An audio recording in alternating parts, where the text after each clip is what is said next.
So this morning, I tweeted something out that I think is necessary to say, and I want to address this with everybody. And I think it's an important lesson, if I may, and I very well may.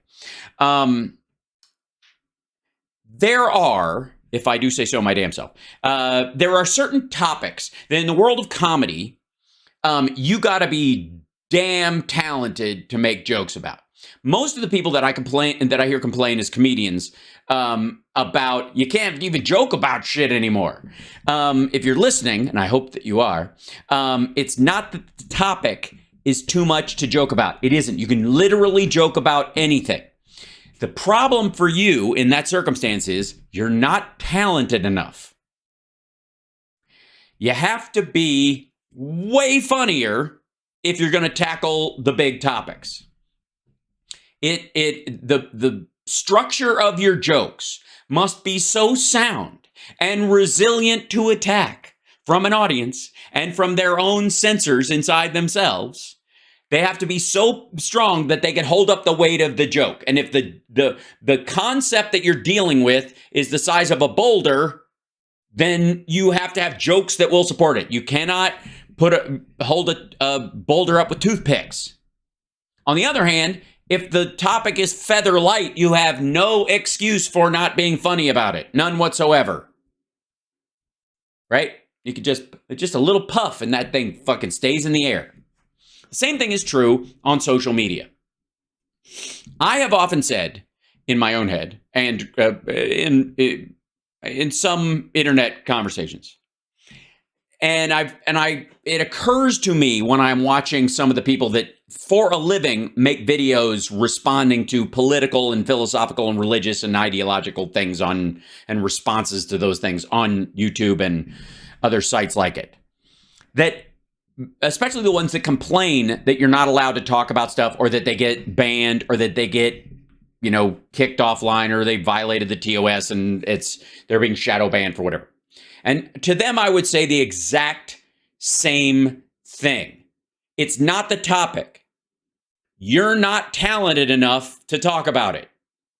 You do not have the ability linguistically and the logic and reasoning skills enough to funnel whatever this idea is into a palatable version to express it in a rhetorical environment, meaning you're not hearing back like I do on a live stream, for example, in real time from what people say and can clarify what you're doing. You have to recognize your limitations in that regard. Now, there is also another limitation that has nothing to do with an individual's talent or linguistic ability or their ideology or their caring as a human being. And that is that sometimes the venue itself is insufficient for the conversation that needs to happen. You cannot have relationship discussions where one of you has a bullhorn. Does that make sense? This is not the right tool for the job. And in some cases, people try to have delicate conversations in social media threads, for example. And knowing what we all know about how we've all sent or received a text that seems in its reading to not be the nicest thing in the world. I'll just put it that way. It didn't come across the way maybe the person intended, or you received it in a way that was like, fuck that dude, right? In that, sorry, somebody just said, work for the Trump Mar-a-Lago investigating topic. Yes, we'll get to that, Ali Osher. The DOJ has confidential cooperation of someone who worked for Trump at Mar-a-Lago as they investigated the documents case. We've known that for a while. That person told them they're going to need to see the video because they helped them carry the boxes out and deliver them to them. That's going to be the next thing, and it's enormous. It's also why all of Fox News is all about Biden being bribed by the Chinese to skull fuck them. Anyways, back to where I was. The reality is, and I want to give you guys a break in this, because I think we've all been trying to crowbar good thoughts and intentions and solutions and the like into social media, in these conversations that pop up, where because something will come up, a video will be circulating, a viral idea, something like that. And when you address it in the thread of what's going on or on your own, there can be blowback, and you're like, wait a minute, why the fuck? I'm obviously a decent person. You obviously know where I stand. Why are you reacting so volatile, with such volatility to something like this? There should be an ongoing benefit of the doubt that goes on, especially with the depth of relationship. Even if you just know somebody online, I tend to give people a lot of room to, a lot of wiggle room before I assume awful on, in terms of their intentions or behavior. But the truth is, most of us react to print based on our own baggage, not what the other person intends to say, especially in short bursts. And therefore, because of that, social media, and specifically I'm talking about Twitter and YouTube, and sometimes like to a lesser extent, I would say Instagram threads, where this kind of stuff, those areas are inadequate for deep conversations about some things. You will not only not solve the problem there, but you will add to the problem, even if you mean well most of the time. And that's why everybody thinks we're all so divided and yada yada, because that's exactly the perception aspect that happens when you get a text from somebody that you're like, fuck you, what did I do? And they're like, I didn't mean that. Remember we said that thing 2 weeks ago and you were saying this and I was referencing that, and I should have put a smile emoji at the end so you knew I was joking, but you didn't, and now you've been angry with me for 12 hours. That kind of shit, which happens to everybody, even in close relationships. Imagine extrapolating that out to millions and millions of fucking strangers online.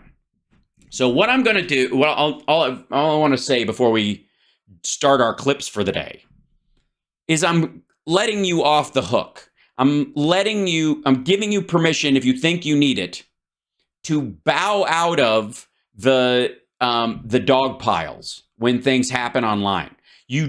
Or when you see something, to give yourself, at least before your response, time to reflect. Okay? You're allowed. Because you haven't said something doesn't mean you don't care. Because you haven't added your 2 cents doesn't mean you don't care. And what I'm saying is, it might behoove you, if you genuinely care about some things, to step back, to not jump into that fray at that moment and go, you know what? This is not going to help. I know how I feel about this issue, and I will support this issue in my own way, in my own time, in my own trousers. But right now, in what's happening here, in this chaos puff that's occurring online, my thoughts, even as pure as I could make them, as clear as I could make them, does not guarantee they will be read by the other people who are on my side and on what I believe is the right side of an issue. Does not mean they will read it that way.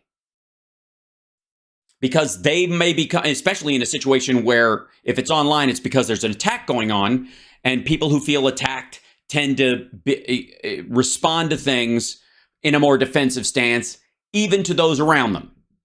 And effectively, on social media, what you get is a lot of friendly fire. Does that make sense?